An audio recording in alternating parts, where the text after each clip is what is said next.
ప్రభునందు ప్రియులైన మీకందరికీ యేసుక్రీస్తు ప్రభువారి నామంలో శుభవందనాలు తెలియజేస్తూ ఉన్నాం. దైవజనులు బ్రదర్ భక్తి సింగ్ గారి పరిచర్యలో నుండి దైవ మర్మములు ఏప్రిల్ 16.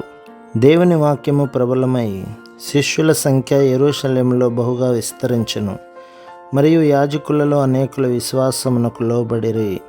అపోస్తల కార్యములు 6:7.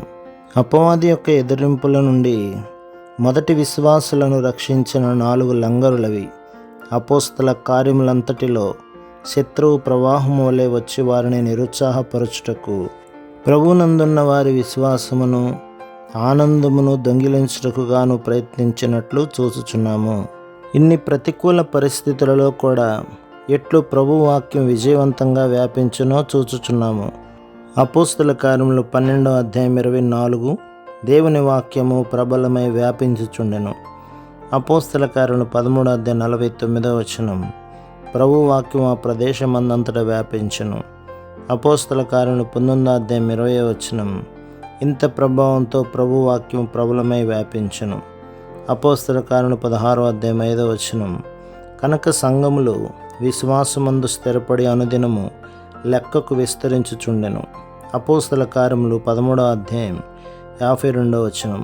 అయితే శిష్యులు ఆనందభరితులై పరిశుద్ధాత్మతో నిండిన వారైరి. ఇదంతయు ఎట్లు సాధ్యమైనది? మొదట ప్రభు వారికి అనుగ్రహించిన 4 లంగరుల ద్వారా మాత్రమేనని నా విశ్వాసము. ఆ దినములలో పరిశుద్ధ గ్రంథమును బోధించు పాఠశాలలు కానీ కళాశాలలు కానీ లేవు. విశ్వాసము ద్వారా పరిశుద్ధాత్మలను వారు స్థిరపరచబడిరి. కాబట్టి అపోస్తలులు బోధించిన పవిత్రమైన దేవుని వాక్యమును విశ్వాసులు గ్రహించి బలము పొందిరి. తమ సొంత జ్ఞానముపై కానీ యోగ్యతలపైన కానీ అపోస్తలులు ఆధారపడలేదు. వారు దేవుని చేత బోధింపబడిన వారై పరిశుద్ధాత్మతో నింపబడి అభిషేకించబడిన వారు. ఆత్మ నడిపించిన కొలది వారు మిశ్రితము లేని పవిత్రమైన వాక్యమును బోధించిరి. వారు సహవాసమునందుండిరి. అది కాఫీ లేక టీ త్రాగునప్పుడు సహవాసం వంటిది కాదు, లేక చేయి కలుపునప్పుడు ఉండు సహవాసం కాదు.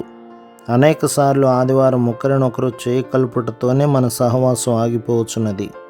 అయితే ఆది విశ్వాసులు సహవాసం యొక్క శక్తిని గుర్తెరిగిరి. ప్రభువు నుండి ఏమి పొందిరో దానిని ఇతరులతో పంచుకొనుట కొరకై సాధ్యమైనన్ని సార్లు వారు కలుసుకొనిరి. ప్రభు మిమ్మును, మీ కుటుంబమును, మీ సంఘమును దీవించి ఆశీర్వదించునుగాక. ఆమేన్.